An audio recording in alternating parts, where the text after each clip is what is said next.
Welcome to the master classes. कैसे हैं आप लोग? उम्मीद करता हूं अच्छे होंगे और फिट होंगे। सो बच्चों, आज हम एक नया चैप्टर शुरू करने जा रहे हैं, that is chapter number 3 of your book, pair of linear equation in 2 variable. Okay, इस चैप्टर में बच्चों हम पढ़ेंगे कि अगर आपके पास एक लीनियर इक्वेशन है जिसमें 2 वेरिएबल्स हैं तो उसे सॉल्व कैसे करेंगे।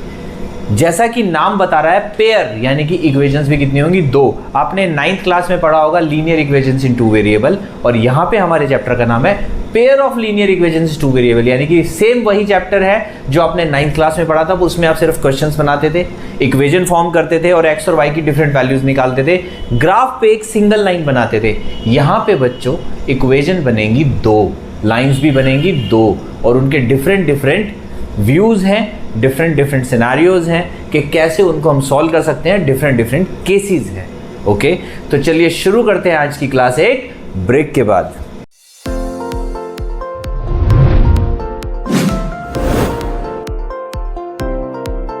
Welcome back. हाँ जी बच्चों, देखिए जैसा कि चैप्टर बता रहा है pair of linear equation in 2 variable, यानी कि एक तो आपकी इक्वेशंस क्या होंगी? लीनियर का मतलब क्या होता है कि जो भी आपकी इक्वेशंस बनेंगी एक्स में, वाई में, जेड में, किसी में भी, उसमें एक्स स्क्वायर नहीं होगा, वाई स्क्वायर नहीं होगा, जेड क्यूब नहीं होगा। क्या होगा? यानी कि एक्स होगा, वाई होगा, 2 वेरिएबल्स होंगे क्योंकि 2 वेरिएबल है, यानी कि हर इक्वेशन में 2 वेरिएबल। तो इक्वेशन किस फॉर्म की होगी? ax plus b y is equal to c. ये आप 9th क्लास में पढ़ चुके हैं, पर ये क्या थी? Linear equation in 2 variable. अब क्या पढ़ रहे हैं? पेयर का मतलब बच्चों 2 इक्वेशंस होंगी। Again ax plus b y is equal to c. अभी तो बिल्कुल एक जैसी हो गई, प्रॉब्लम हो गई ना। तो ये जो ए बी सी है बच्चों, ये क्या होंगे? डिफरेंट होंगे। कैसे लिखे जाते हैं? a1x b1y c1, a2x b2y c2, यानी कि ए बी सी जो है ये नंबर्स हैं जो कि डिफरेंट होंगे, और x और y जो है वो हैं आपके वेरिएबल्स जो कि कॉमन होंगे। यानी आपको हर क्वेश्चन में 2 वेरिएबल्स दिए होंगे, यानी कि 2 चीजें निकालनी होंगी, विच मींस 2 वेरिएबल, एक को x मानेंगे, एक को y मानेंगे, और उन 2 इक्वेशंस के 2 रिलेशंस दिए होंगे बच्चों, जिन रिलेशंस को सॉल्व करके आपको वैल्यूज निकालनी है। बात समझ में आ गई? अगर नहीं आई तो आपको क्वेश्चन नंबर 1 से ही समझ में आ जाएगी। तो खोल लीजिए एक्सरसाइज 3.1 क्वेश्चन नंबर 1। पहले क्वेश्चन में देखो बच्चों वो क्या कह रहा है। पहले क्वेश्चन को आराम से पढ़ेंगे फिर सॉल्व करेंगे।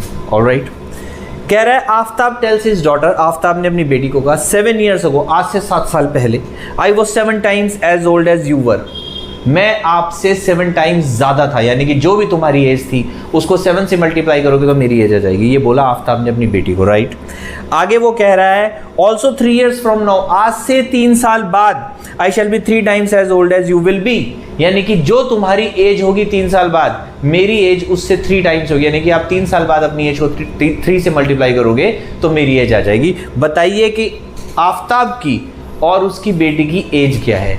तो एज अभी उसने निकालने के लिए नहीं बोली, उसने क्या बोला है? सिर्फ इसको इक्वेशन की फॉर्म में फॉर्म करो और ग्राफिकली रिप्रेजेंट करना है। तो पहला जो मेथड होता है बच्चों यहाँ पे सॉल्व करके वैल्यू निकालने का होता है ग्राफिकल मेथड। तो हम यहाँ क्या पढ़ेंगे?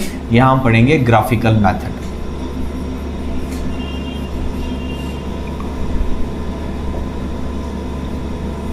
ओके, चलिए, तो हमने क्या करा?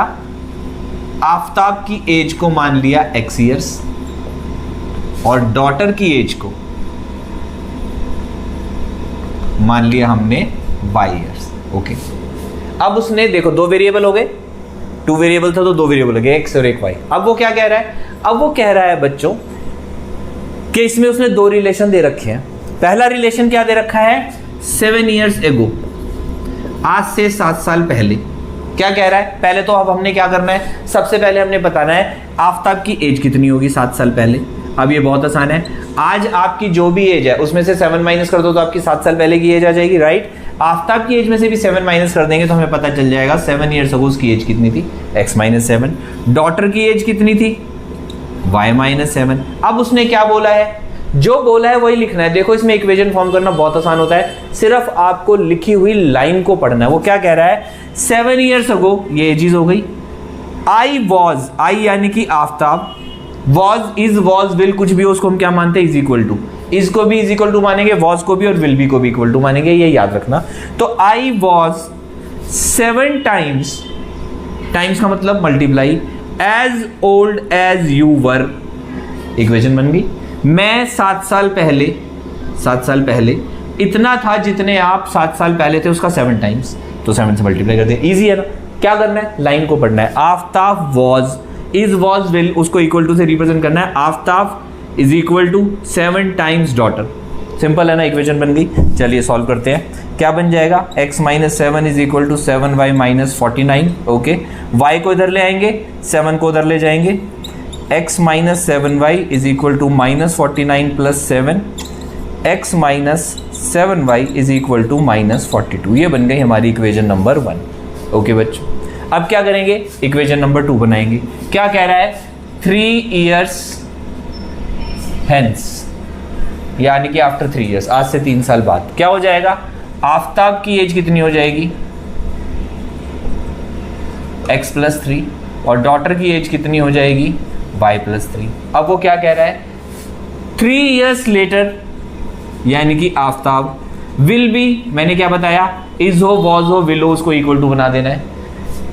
आई will be 3 times as old as you were, लो जी, I will be 3 times as old as you. कहानी समझ में आ गई। क्या करेंगे अब, x plus 3 is equal to 3y plus 9, 3y को उधर ले आएंगे, 3 को उधर ले जाएंगे,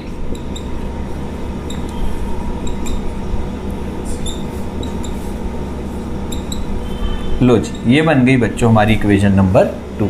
यहां तक समझ में आ गया, क्लियर है एकदम जी बच्चों। अब ये तो बन गई दोनों इक्वेशन, ठीक है। इसको कुछ ऐसे भी लिख सकते हैं, x माइनस 7y, इस y 42 को इस साइड ले आएंगे, प्लस 42 इक्वल टू 0। शायद इक्वेशन में आपको आंसर में इक्वेशन ऐसी दे रखी होगी, और ये वाली दे रखी होगी x minus 3y minus 6 equal to 0। Okay, ये तो थी बच्चों इक्वेशंस 2 बन गई। अब वो कह रहा है इसको ग्राफिकली रिप्रेजेंट करना है। ग्राफ पे रिप्रेजेंट करना आपको आता है, 9th क्लास में आपने सीखा था। अगर नहीं आता तो टेंशन की कोई बात नहीं है, मैं फिर से एक बार सिखा देता हूं। देखिए कैसे करेंगे। एक इक्वेशन को लेते हैं, इस वाली को। ओके, स्क्रीन आ रही है ना पूरी, ठीक। लीजिए, हमने इक्वेशन नंबर 2 ले ली बेटा, ठीक है। ग्राफिकली कैसे रिप्रेजेंट करते हैं, x is equal to 6 plus 3y, x को एक तरफ रखेंगे, बाकी सब एक तरफ ले जाएंगे, राइट। अब हम क्या करेंगे, एक बॉक्स बनाएंगे,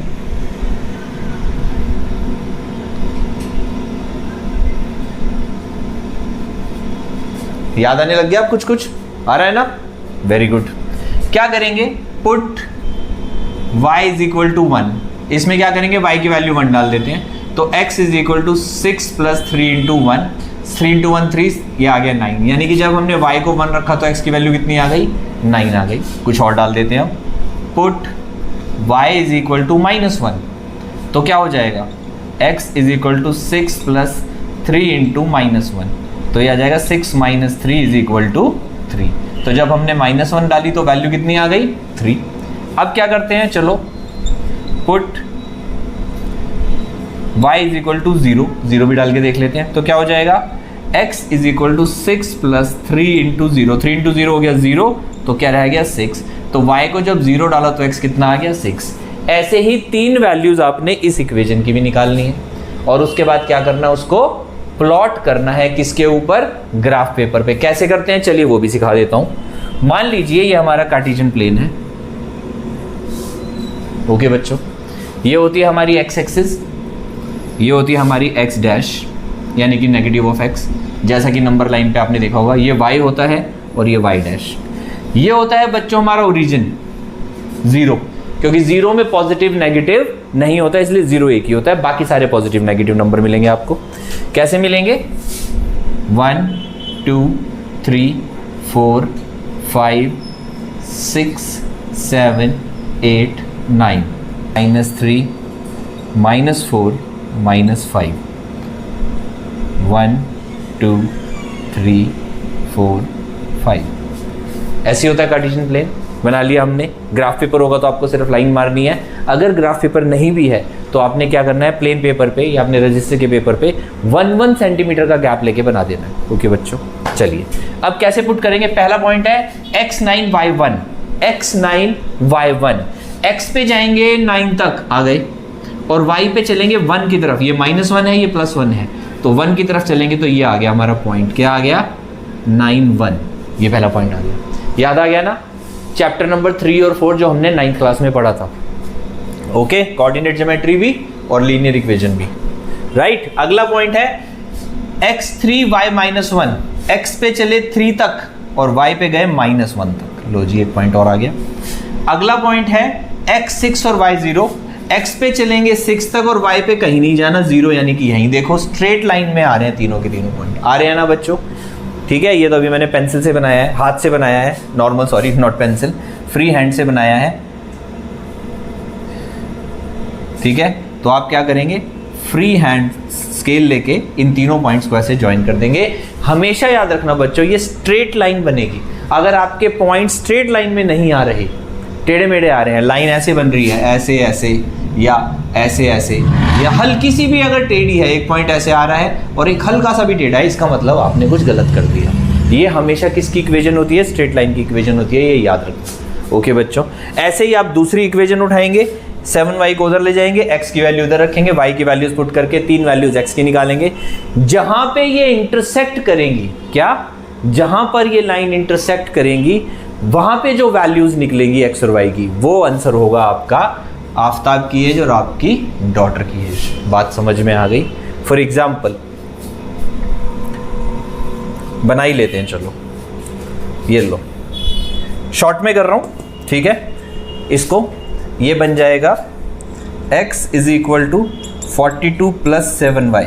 ओके बच्चों, 42 तो था, अच्छा -42 + 7y, ये y इधर आके प्लस में आ गया, तो ये हमारी इक्वेशन हो गई। अब मैं सॉल्व नहीं कर रहा हूँ, डब्बे बना रहा हूँ, सिर्फ सिंपली ऐसे ही वर्बली सॉल्व कर देता हूँ आपको समझाने के लिए। ओके, अगर हम y की वैल्यू रखते हैं, अब वैल्यूज बच्चों थोड़ी बड़ी रखनी पड़ेगी, वरना वो इतना ज़्यादा बड़ा आंसर आ जाएगा कि हमारे ग्राफ पे नहीं आएगा। ओके, तो हमने y की वैल्यू रख दी एक बारी 5, तो ये हो जाएगा 35, तो ये आ जाएगा -7। ओके, एक बार हमने वैल्यू रख दी 6, तो ये आ जाएगा 42 और ये आ जाएगा 0। ओके बच्चों, एक बार हमने वैल्यू रख दी 7, तो ये आ जाएगा 49 और ये आ जाएगा 7। लीजिए, ये दूसरी इक्वेशन आ गई। अब दूसरी लाइन भी ड्रॉ कर देते हैं, x -7 y 5, लो जी 5 6 7, ये हो गया -7, x -7 और y 5, x -7 y प्लस का 5, लो जी ये आ गया हमारा point. x0 y 6, x0 y 6, okay, x7 plus का और y भी 7, लो जी कुछ यहाँ आ गया हमारा पॉइंट। तो ये हमारी लाइन जो है बच्चों इंटरसेक्ट, अब देखो, ठीक है। अब ये लाइनें जब ऐसे जाएंगी, देखो यहाँ पे गैप ज़्यादा है, यहाँ पे गैप कम है, यानी कि जब हम इसको बढ़ाते जाएंगे ऐसे ऐसे, तो एक जगह पे आके ये दोनों लाइंस इंटरसेक्ट करेंगी। वहाँ पे जो x और y के कोऑर्डिनेट्स होंगे वो दोनों इनके आंसर्स होंगे। बात समझ में आ गई। फिलहाल आप इन लाइंस को ऐसे ड्रॉ कर सकते हैं।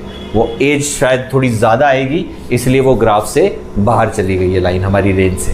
ओके बच्चों, तो उम्मीद करता हूँ आपको ये अच्छे से समझ आ गया होगा। इसको कर लो आप कॉपी। मिलते हैं नेक्स्ट क्वेश्चन के साथ। हाँ जी बच्चों, क्वेश्चन नंबर 2 कह रहा है एक कोच है क्रिकेट टीम का, उसने 3 बैट और 6 बॉल्स खरीदे 3900 रुपीज़ में, और उसने 1 बैट और 3 बॉल्स खरीदे 1300 रुपीज़ में। ओके बच्चों, अब इसको भी हमें इक्वेशन बनाना है। क्या करेंगे, let the cost of bat x rupees, cost of ball y rupees. 1 bat और 1 बॉल की कॉस्ट को हमने रुपीज़ में लिख लिया। ओके बच्चों, अब वो क्या कह रहा है, 3 बैट कितने के हो जाएंगे 3x के, 6 बॉल्स कितने की हो जाएंगी 6y की, टोटल कितना 3900। एक इक्वेशन बन गई। दूसरे केस में वो क्या कह रहा है, 1 बैट यानी कि एक से मल्टीप्लाई करते हैं तो सेम आ जाता है, प्लस 3 बॉल्स यानी कि 3y कितने की 1300 की। लो बच्चों, इक्वेशन बन गई। इजी है ना। आपको सिर्फ क्वेश्चन को पढ़ना है और इक्वेशन को बनाना है। समझ आ गया अच्छे से। इसको कर लो कॉपी। मिलते हैं नेक्स्ट क्वेश्चन के साथ। जी बच्चों, क्वेश्चन नंबर 3 बिल्कुल क्वेश्चन नंबर 2 जैसा है। क्या कह रहा है, 2 kg एप्पल 1 kg ग्रेप्स खरीदे 160 रुपीज़ के, और 4 kg एप्पल और 2 2 kg ग्रेप्स खरीदे 300 रुपीज के कुछ महीनों के बाद। तो ये दो अलग अलग टाइम सिचुएशंस हैं। ओके, क्या करेंगे? Cost of apples 1 kg apples x rupees, cost of 1 kg grapes y rupees. Okay बच्चों, अब क्या होगा? फर्स्ट केस में 2 kg apple 2 into x, 1 kg grapes 1 into y is equal to 160। Okay बच्चों, second equation, एक equation बन गई हमारी। 4 kg एप्पल्स 4 इंटू एक्स, ऐसे ही होता है ना, अगर 100 रुपये किलो है तो 4 किलो खरीदेंगे तो कितने आएंगे? 400 रुपीज़ आ जाएगा ना, सेम ऐसे ही लिखना है। And 2 kg of grapes y के रेट से, तो ये आ जाएगा 2y इज इक्वल टू 300। अब इसको आप थोड़ा सा सॉल्व भी कर सकते हो बच्चों। क्या करना है? 2 कॉमन निकाल लो, 2 कॉमन निकाल लिया, क्या रह जाएगा? 2x plus y is equal to 300।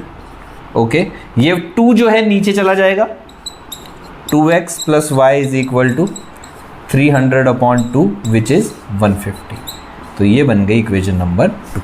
तो 2x plus y is equal to 160 and 2x plus y is equal to 150। Okay बच्चों, इन दो इक्वेशंस को फिर आपने वैसे ही सेम ग्राफिकली सॉल्व करना है जैसे मैंने पहले क्वेश्चन में आपको बताया था। ओके, तो आज इसी के साथ हमारा बेसिक कॉन्सेप्ट और एक्सरसाइज नंबर 1 जो है 3.1 खत्म हो गई है। उम्मीद करता हूँ आपको अच्छे से समझ आई होगी। अगर समझ आई है, अच्छी लगी है तो क्लास को लाइक कर देना। ओके, और चैनल सब्सक्राइब नहीं किया है तो बच्चों चैनल को सब्सक्राइब कर लेना। मिलते हैं नेक्स्ट क्लास में एक नई एक्सरसाइज के साथ। Till then please take care of yourself.